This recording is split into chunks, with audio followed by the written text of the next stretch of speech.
I don't know what that was. What? I'm a baby. I'm a baby in your You're arms. a big fat baby. Yeah, I'm a big baby in both of your arms. Let me suckle on your teats and suck the knowledge juice out.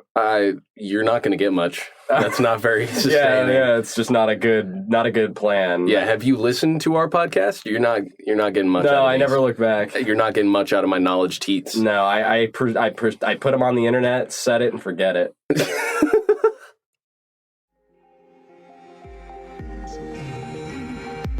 Welcome to No Experience Podcast, where two dudes who were born and kind of regret it are on a quest to talk about anything and everything. I'm Jared Hines, and this is my co-host, Ammar Abdullah, and today we're talking about a concept known as Anti-Natalism.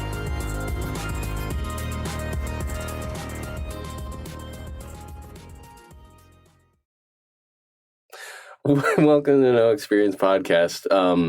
Today we're talking about anti-natalism. For those that don't know, this is a really interesting concept in philosophy. Now, if you've ever been to the anti-natalism Reddit, the most popular one, that is not representative of the philosophy. It's basically a bunch of people hating babies.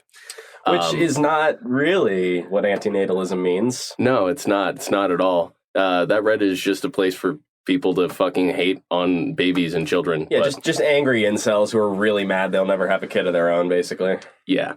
Anti-natalism, at heart, is an argument against bringing new people into the world. It's a denomination of the overpopulation argument, basically. Well, it can be. That can be one of the components. But there's a few things that go into the talk of anti-natalism. One is the concept of the fact that babies cannot consent to being born in the first place. They can't consent to them being brought into life. Sure. So you can't, at heart, by nature, have birth for the sake of that child because they have no say in it. They cannot tell you whether or not they even want it. Okay, so that's some kind of weird sort of meta philosophical shit where it's like it's something you cannot possibly consent to, but it happens to you anyways. Otherwise, we wouldn't be here recording a podcast in a closet. Yeah. And I mean, there's some other things that are brought up in anti-natalism about why it's, valid and worth thinking about. Sure. In particular, there's this one book. I can't remember the name of it or the author's pen name. They use a pen name for it to protect their identity. Probably a wise decision. Yeah. I'll put up the title and everything in post right here. Better Never to Have Been by David Benatar. But this is a fantastic book from what I've heard about from an anti-natalist. And one of the arguments he makes in his book is that inherently in life, you will encounter more bad, so to speak, than you do good. And he has this whole metric and shit that he uses for it based off of what we tend to consider a good thing or a bad thing based off of pain and pleasure. Sure. As a very vague concept, not just physical pain and pleasure, but pain and pleasure as a more open umbrella kind of concept. Yeah, as a general sort of philosophical metric, sure. Yeah, exactly. And he came to the conclusion that in life, when we're brought into life, we inevitably experience more pain than we do pleasure, bad than good. Mm-hmm. And he also argues that by bringing someone into this world, you are at least partially responsible for the pain that they receive. I just don't know about that. That just feels like some weird kind of... It feels like some weird philosophy where it's like you are responsible for a bad day that a barista has when you buy a coffee from them, right? Because they're making minimum wage and their life sucks and you're partially responsible for that. Yeah, it is a little all over the place. But yeah, it's worth thinking about. I guess it's just or I think a better example would be a teacher, right? Every teacher, every student they've ever taught who went on to have a bad life, it's somehow their fault. I just don't know that that's true. I don't know that I agree with it. But carry on. I just wanted to jump in there and let you know that I don't know that I agree that every person who has ever given birth to a child is responsible for every bad thing that happens to them. I don't think he was arguing that they're fully responsible, but partially responsible due to the fact that if they were never born into the world in the first place, they would never experience those things in the first place. I guess you just have to decide if not being born is a worse fate than whatever might befall you in your life. Yeah, but anti-natalists tend to argue that not being born is generally a better outcome than being born in the first place. Sure. Because not feeling any good things, but also no pain, they would argue is better than feeling more pain than good. That is a strange philosophy to me. It just seems like a strange logical leap to come to. Yeah, but I think it's important not to just like fully initiate yourself into and be like, yeah, no more babies. But it's an incredibly important thing to consider if you want to be a parent, because you have to consider, like, what am I bringing this child into? What kind of care can I provide them? What can I do to minimize the pain in their life and bring them a good life as possible? Am I ready to do this? Can I actually provide this for them? Okay. Or not? Now we're circling the part of the philosophy that I agree with. I agree that a lot of people tend to have children without considering the upbringing that child is going to have, right? Like, human beings are built to want to have kids, right? Like, spreading your genetic makeup is something on the biological level that every human wants to do, right? And with the way that life is now, people can choose not to want that, right? Or some people are born, finding happiness and purpose in other facets of their life. But generally speaking, most people want to have kids, right? So the part of this philosophy that I found myself, in my brief research I've done of it, agreeing with the most is the idea that you really need to think about what sort of environment you're bringing your kid into, right? The problem with that, and I'm engaging in a little bit of a slippery slope fallacy here, and I'll admit that. The problem with that is that you can easily parse that out to the argument that the world in general is so fucked that nobody can justify having a kid, right? Which in a lot of ways is probably an unsustainable model, I would say. What do you think, Jared? Do you think that is the natural evolution of that thought process? That's actually a common thing talked about in anti-natalism. And it's why there are some proponents for this specific concept that I'll enter the name of in right here. Voluntary phased extinction. And it's the concept of like this slow extinction of humanity.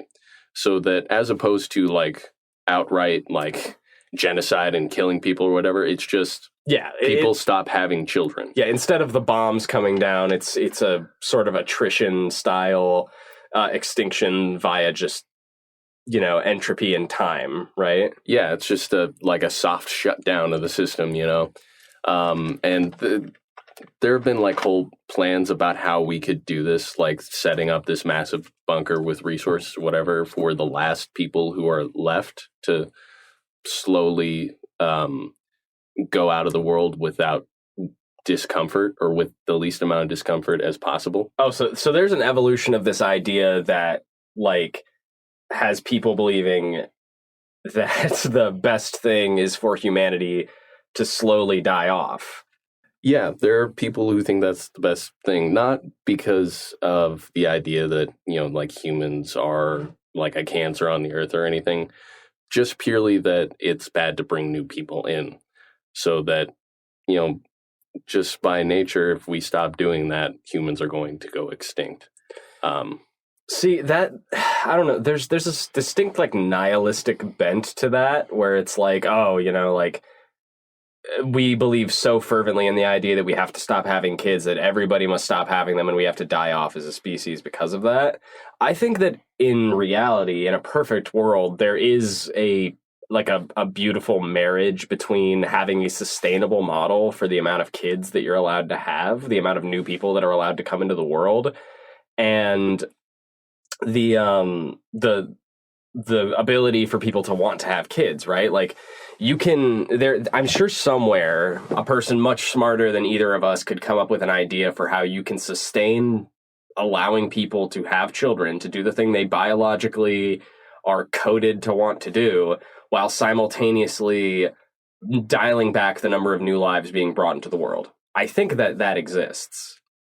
I couldn't tell you what it is. I'm not very smart, but I believe that is something that someone with the gumption and the intelligence could put together. Mm-hmm. There's also the argument that, and there's this wonderful Solar Sands video on this concept, which is where I learned about anti-natalism. I think you guys should go check it out. Solar Sands is a great video essayist. Just great. Yeah, well, we'll drop a link to the video in the description. Yeah, but one of the arguments here is also, like, if we drop out now, we are purely denying ourselves of any further advancements in the future that could potentially take away this unaligned amount of, like, bad versus good. To, like, if we could get to a point in the future where that good is so much more than the bad, the pleasure is so much more than the pain, and life is just generally, like, overall a plus. Yeah, I think that's consistently sort of the idea that we're building to, is that utopian ideal of, like, everyone leads a generally pretty good life. Yeah. And there's also this argument that I believe Solar Sands made in his video, which is, if we end ourselves now, if there are any further, like, civilizations or life that spring up in the future, by ending ourselves now, we are inherently taking away the opportunity that we could make their lives better a lot faster. Yeah, I agree. I think humanity is the most interesting thing going on this planet right now. And as such, like, any species that evolves, like, evolution has kind of been slowed by the growth of humans as the dominant species on Earth. I mean, we're not just talking Earth here, though. I mean, if there is any other life that springs up in the universe and we somehow gain the ability to be able to communicate with them or interact with them. Which is a thing that's looking more and more like it's going to happen in the next generation or two, by the way. Like the colonization of space and shit. Yeah, yeah.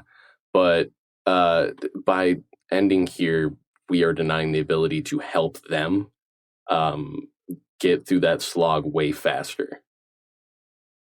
Yeah, I'm inclined to agree with that idea, right? That I think I'm an optimist, right? Like, I generally view humans as being good. I think we make mistakes. I think that people have problematic ideals and ideologies that tend to make them not want to do the right thing by other humans. But I think that generally, deep down, most people are good and they want to help other people. And moreover, I think that most people are good and would want to help other species if the time ever arose, right? If we encountered some some starving alien colony, right, we would probably want to help them, most of us. You have the odd man out who's like, fucking, shoot those alien fuckers, kill them before they kill us, right? Mm-hmm. But I think that the urge to preserve and to aid new life that we don't yet understand is something that probably exists within most people. Yeah. I tend to be, I guess, more of a pragmatist. Sure. I don't know, but I like to focus on getting optimistic results. So when it comes to this specific topic, what I care about most is bringing happier people into the world, raising a happier and healthier next generation. Yeah, right? Creating a happier life for people that are going to be born into the world, Mm-hmm. Which is why I think this is important to talk about, and why I think it's important that everybody should think about whether or not they can provide that for a child that they want to bring into the world right now. Yeah, and I think that's... Or if ever.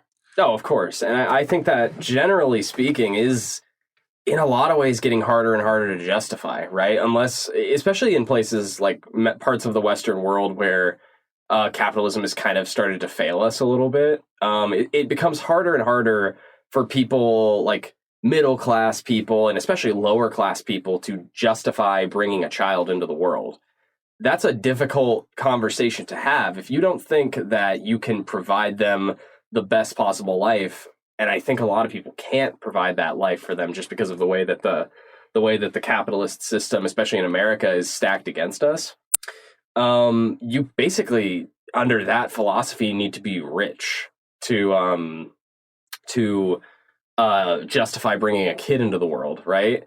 Because those are the only people who can provide happy, healthy lives for their children. Yeah, you have to be minimum like middle class, Upper middle class, I would argue. yeah, and like that is already pretty much kind of rich compared to a very large portion of the U.S. Oh yeah, the bell curve distribution of wealth, right? So to speak, where it's like the majority of people in the middle class have so much more money than all of the people in the lower class. Like that's undeniable, right? Like if you looked at the statistics for income inequality between even upper middle class families and lower class families, it's night and day how easy it is for a middle class family to justify bringing a new kid into the world than it is for a lower class one to justify it. Mm-hmm. Quick fun fact at the moment. Okay, I think it's the Quakers.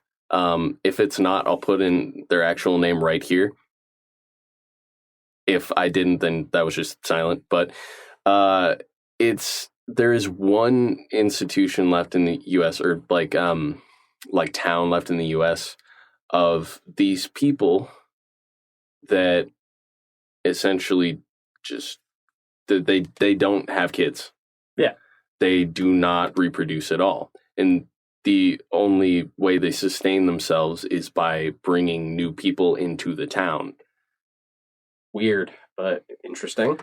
They used to be a lot more common. There's only one known place left in the U.S. that still does it and is still here. Yeah. But it's fascinating. They were adopting this kind of philosophy that we shouldn't bring new kids into the world. Yeah, it's just, I mean, that's an unsustainable model. Centuries, Yeah. actually. It feels like an unsustainable model because it's like, by virtue of the way such a model functions, new kids need to be being born in order to bring new people into that town. Well, the whole thing about anti-natalism is it's not supposed to be sustainable. Yeah, exactly. It was never like, intended to be. and that's the funniest thing about my arguments towards sustainability as far as this philosophy is concerned is they don't care about sustainability. The idea of anti-natalism is that it isn't sustainable and humans will die off as a result of it. At least in the extreme of it. Yeah, in the most extreme cases, right? I'm sure you can, parse it out to any number of people who are who would fancy themselves anti-natalists, who have like various different ideas as to what such a philosophy means. Where, at the far extreme strata of that philosophy, it means that humanity needs to die off. And at the, least extreme, at the most like moderate version of this philosophy, they believe that humanity just needs to dial back how many kids they're having and needs to think more about, what kind of life those kids are going to have. I don't know that I disagree with the moderates. I definitely disagree with the extremists on this philosophy. Mm-hmm. But overall, I still think that it has every right for us to think about, even on the extreme end, for us to just consider and ponder. Oh, you should think about it. You should think about all philosophical ideas. Yeah. I mean, that's the thing about nihilism, right? It was a very uncomfortable concept to think about. But out of thinking of it came other philosophies that were even cooler and we tend to like a lot more and that we think are very important, such as existentialism. Oh, yeah. I mean, nihilism is like a great example of a philosophy that is very ugly and very gross on the extreme facets, but and it's not something that you should like live off of as like a compass for life. Yeah, because in brief, nihilism means that life is inherently meaningless. Yeah. Like that's what nihilism means. But I've seen plenty of people who call themselves nihilists, right? Like that's their label. But they use it more as a justification of life has no inherent meaning, therefore I get to determine meaning for myself. Yeah, and that's the basis of existentialism. Yeah. So they call themselves nihilists, but they're not nihilists. Yeah, I mean, in a more concrete way, they're existentialists, right? But like, whatever philosophy helps you come to the conclusion that lets you live a better, happier, more purposeful life, I'm not mad at it. Yeah, exactly.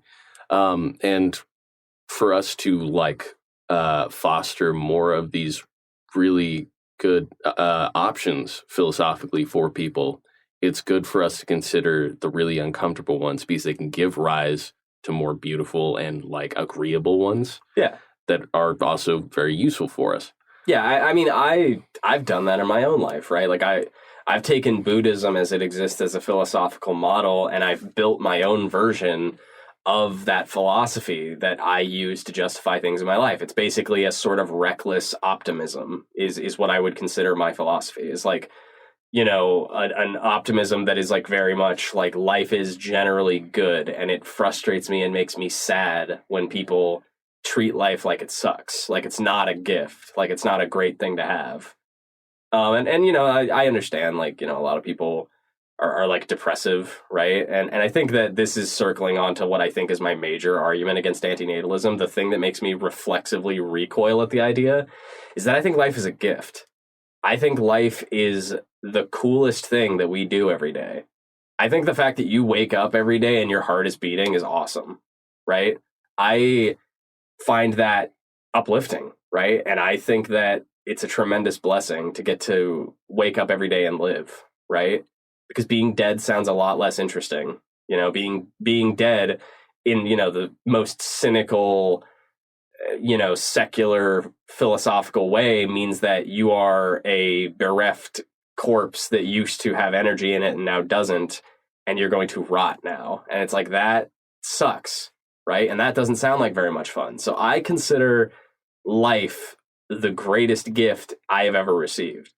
And so I hate anti-natalism as a philosophy, or I don't hate it. I recoil at anti-natalism as a philosophy because it, in a direct way, this is part of anti-natalism as a concept, treats life like it is a burden and not a gift. It treats life like it's something that you should, feel bad about having. And I just don't believe that. I think life is something you should be happy to have. And I think we're going to end it right about there, because if we continue on this process of life as a burden versus a gift, it's going to lead down a much deeper philosophical hole, probably leading to something like euthanasia that we can save for another episode. Yeah. Well, I think we'll make a part 2 to this concept. There's a lot of untread ground that we haven't quite gotten to. I'd like to delve more into the idea of, is life a gift or a burden at a later time, but not for now. For now, we're going to keep it at anti-natalism, and I think that's as good a place to stop as any, don't you? Yeah. Keep an eye out for part 2. Yeah. Thank you for listening to the No Experience podcast. I'm Jared Hines. This was Ammar. We were more than happy to just talk to you today because we can't stop talking. No, we can't. Jared and I are both the most executively dysfunctional people you will ever meet. So it's nice to have something to do every week. Yes, absolutely. Even if no one's watching it. Even if nobody ever watches these, we'll have something that is out there. Yeah. And if people eventually do listen to it, we're grateful. We are. Thank you for listening. We hope you have a good day. See you later. Bye, everybody.